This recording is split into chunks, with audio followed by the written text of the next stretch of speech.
Further clarity is the Deputy Director of IT and Elections for the NDC, Dr. Rashid Tanko. Dr. Tanko, good afternoon. Thank you for your time.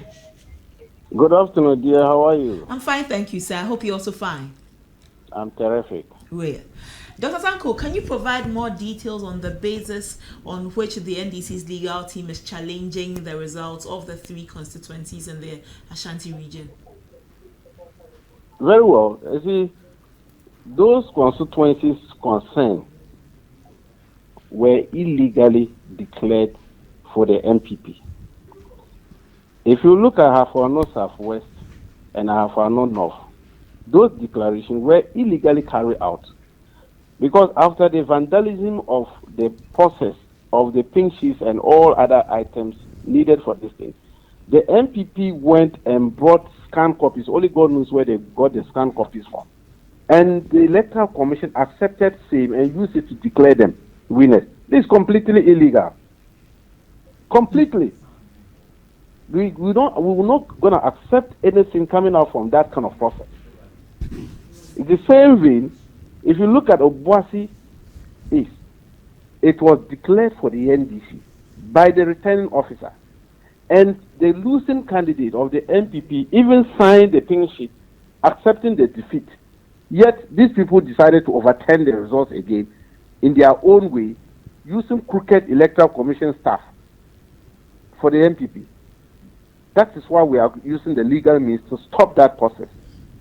Because we are not going to accept it. Those three constituencies, we are not going to rest until we reverse all the illegality perpetrated by the MPP with their collaborators from the EC. Well, Dr. Tanko, but these MPs have already been sworn in, and critics have argued that NDC's repeated challenges could delay parliamentary proceedings. How would you respond to some of these comments? How is it going to delay parliament? If an illegal person is in Parliament House, how does it inure to the benefit of the people?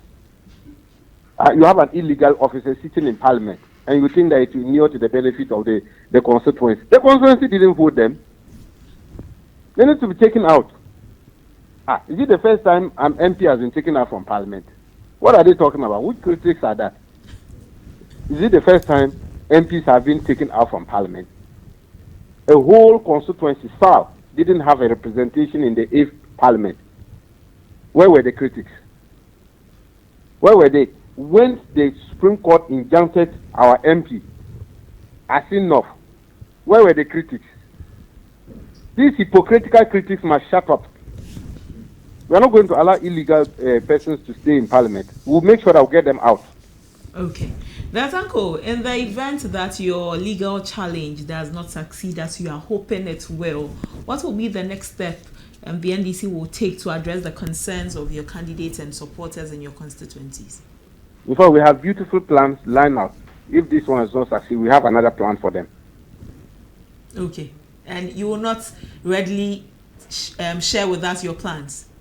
Yeah, of course, you know I won't share the plans with you. When we get there, we'll cross. All right. Datanko, let me move you to the new list of nominees that has come out. It's received some welcome in the public domain, whereas others are very surprised. They had expected some names to be included in the next set of lists, the second batch.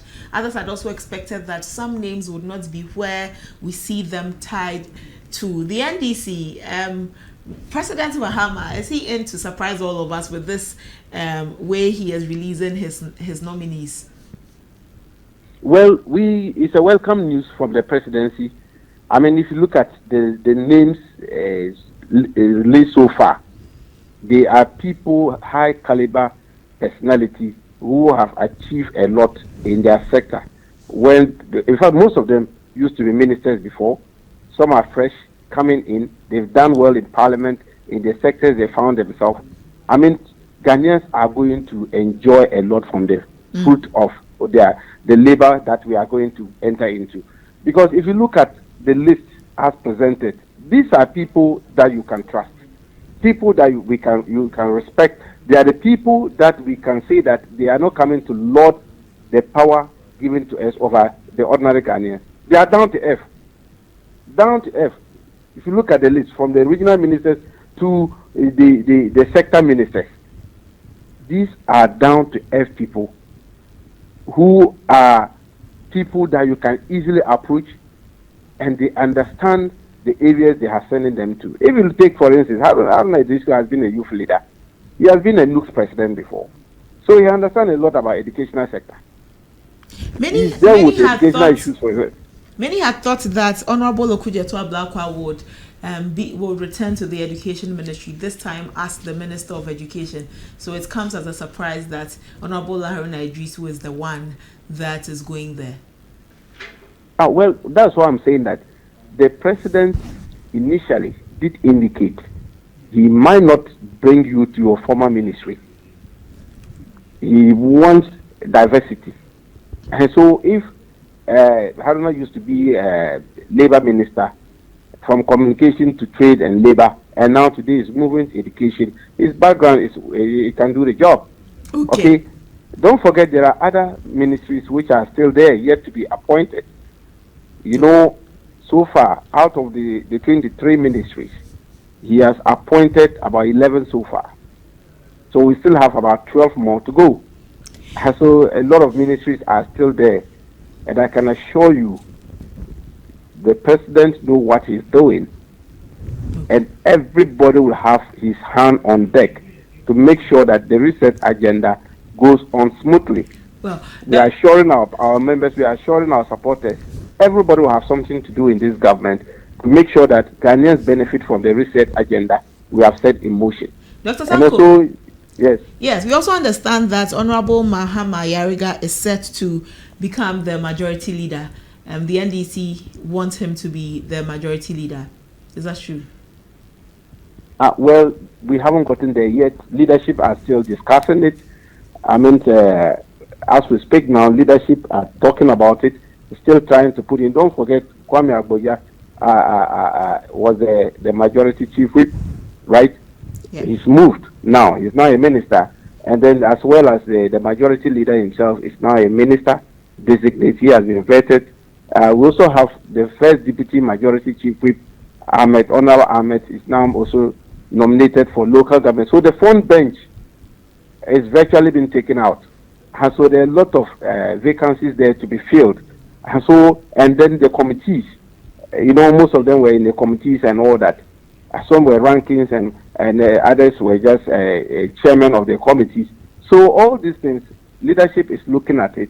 And at the appropriate time, they'll come out with a list. Right, Dr. Sanko, we are grateful. Should we also expect your name to be on the next list that comes?